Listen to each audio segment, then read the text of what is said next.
Steffi here. Welcome back to my channel. So, ang ating tarot reading naman for today ay para naman po sa tambalang Econin or nila Jericho and Janine Gutierrez. Okay? Yan. Ang cards ni Janine sa kaliwa. And of course, dito sa kanan, cards naman ni Echo or ni Jericho. Okay?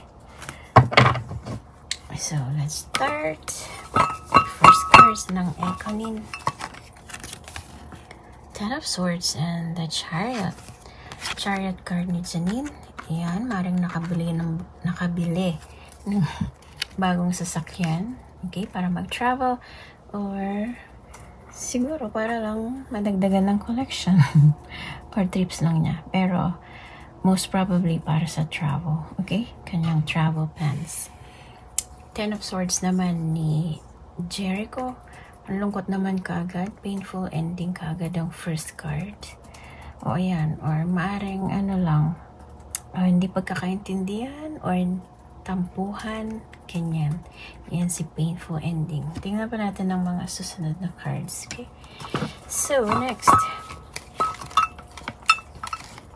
Masakit agad ang first card naman. Three of Cups and the Fool. Full card ni Janine. Ayan ang new adventures, new beginnings, new opportunities, new start. O ano pa, kahit risky or maraming disadvantages sa mga ito, gusto niyang subukan. Okay, so ano man siguro na challenge para sa kanya, gusto niya pa rin subukan ito. Taking the leap of faith. O ayan, by hook or by crook, her way or the highway. Susubukan pa rin niya, right? Three of Cups naman ni Echo. Ayan, celebration with friends, homecomings, gatherings. Ayan, happy lang with friends. Yan ang kanyang circle of support, kanyang friends. So, dahil siguro dyan sa first card na ano man yan, painful ending or away or alitan, di nagkaintindihan, o ayan, nandyan ang friends to cheer him up para maibsan naman ng lungkot ang sakit. Okay, next cards. Judgment. Oh, wow. Cool. Oh, parehong judgment cards. Oh, diba? Judgment cards. So, pareho silang may final decision or wake-up call siguro. Or merong clarity sa kanilang pag-iisip kung ano ba talaga ang gagawin sa buhay. Maring nalaman na rin nila ang totoong purpose nila sa buhay. Yan. Yan si Judgment card. Or meron silang final decision over something. Okay? Next cards. Ten of Wands and the Emperor. Emperor card ni Janine. Ayan, ang pagiging father figure. Maring taglay niya yan ngayon. Ang pagiging matapang as the Emperor. At siya yung nasusunod. At kung ano yung sinabi, yun ang susundin. Yun ang dapat masunod. Siya yung nagmamanage. Siya yung nagde-decide. O, diba? Emperor mode nga eh. Very strict. Okay? Ten of Wands. Ten of Wands ni Echo. Ayan. Ang kapaguran or ang exhaustion, tire, or pagod. Yan. So, maaring sa dami ng responsibilities, napapagod din. Kailangan din niyang mag-rest. Kailangan niyang mag-rejuvenate. Kaya siguro yan. Libangan niya ang celebration with friends. Okay? Yan si Ten of Wands. Too many burdens. Napagod. Okay? Too many responsibilities sila. Okay, next. Wheel of Fortune and Seven of Cups. Seven of Cups ni Janine. Ayan, mukhang nalilito naman ngayon. May confusion. Diba? Kanina lang may clarity. Dito naman ang dami niyang choices. Nako-confuse. Alin ba talaga yung pipiliin? So, ang remedy, maring isa-isahin muna niya para hindi malito. Okay? Buti na lang nandun si Judgment card para tumulong dito sa kanyang decision-making process. At Wheel of Fortune, right? Yeah, Wheel of Fortune naman ni Echo. Ito ang kanyang luck, ang fortune, ang swerte. Mari din ito yung kanyang breakthrough or ang turning point sa buhay na parang yung gulong kung dati or before, nasa ilalim siya. Ngayon naman na yan, nangingibabaw. Nasa ibabaw, nasa tuktok, pumapayagpag, very successful. O, diba? Yun. Yan ang kanyang Wheel of Fortune. Okay, so next.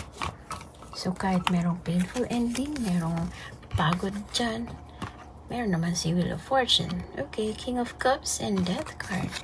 Death card ni Janine. Ayan, kailangan sigurong mayroong matapos or may maputo or may magwakas para pumasok ang mga bago sa buhay. Okay, kagaya nito. Buti na lang may full card siya dyan para may new beginnings, new opportunities. Ayan, merong kailangang i-let go. Okay, worst case scenario, maaaring merong pumanaw. Wag naman po sana. Hindi naman po natin hinihiling.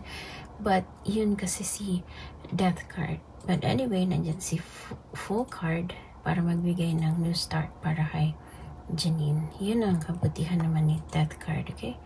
So, maraming pagbabago para kay Janine. King of Cups ni Echo. Maaaring ito yung kanyang tatay, okay? Na very emotional. Nakasuporta sa kanya emotionally, financially. O, ayan. Mukhang involved dun sa kanyang buhay. Or maring sino man na mas matanda kay Echo na kanyang iginagalang, hinihingan ng tulong, ng payo, at kanyang tinitingala. Alright? So, next cards.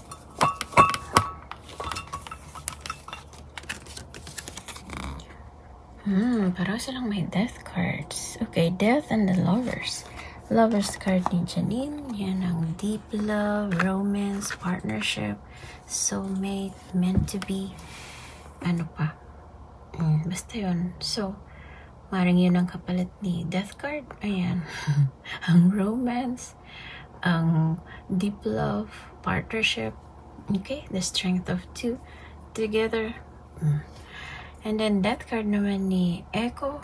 Oh, ayan. So, merong kailangang matapos or magwakas na kailangan niyang i-let go, kailangang matanggal sa buhay niya para dumating ang mga bago. At di bale naman na nandiyan si Wheel of Fortune para magbigay sa kanya ng swerte, ng fortune. Okay? So, hindi naman masama after all ang death card. Alright. Next.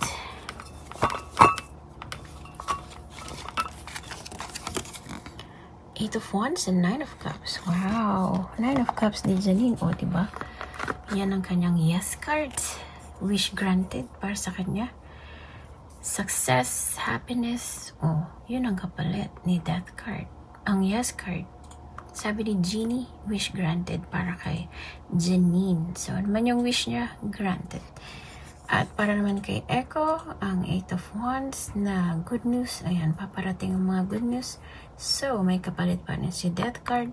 Ito naman ang mga good news. And ang kanyang Wheel of Fortune dyan. O, diba? Amazing. So, last cards na po para sa tambalang Econin. Okay.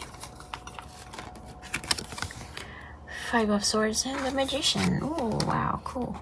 Magician card ni Janine. O yan, merong wina-manifest, merong gustong marating, maabot, meron siyang target, merong aim. Ayan, very inspired, motivated. Nandun lahat ang kanyang focus, ang kanyang efforts. Kaya,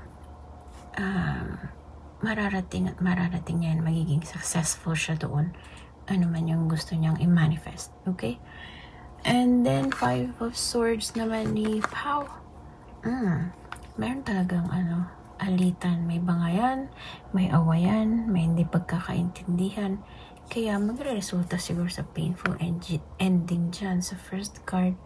Or maring merong pang-aabuso sa relationship or merong bully sa relationship. O basta merong awayan, alitan, hindi pagkakaintindihan. Okay? So, first card ni Janine, ang Chariot, ang mga travels, or maring nakabili lang ng bagong sasakyan. And then, ang last card is ang nagmamanifest at ang pagiging magician niya. Mararating niya yung kanyang focus, yung kanyang aim, yung kanyang goal sa buhay. First card ni Echo, ang painful ending or masakit na pagwawakas, malungkot, madamdamin. Ayan. Pagwawakas, ng anuman. Basta masakit, painful ending nga. And then, ang last card ay ang di pagkakaintindihan, di pagkakaunawaan, alitan, bangayan, awayan, may kasagutan, di ba? Or may pang-aabuso, or merong violente siguro sa relationship. Ganun, okay? So, yun pa yung tarot reading ng Tambalang Ekonin. I hope you enjoyed and thank you so much for watching. Again, please don't forget to like and subscribe to my channel. Abangan nyo pa yung susunod nating tarot reading or click anywhere around the screen para mapanood po ang next na video. Shout out to my best ever family. Light and love to all. Bye for now.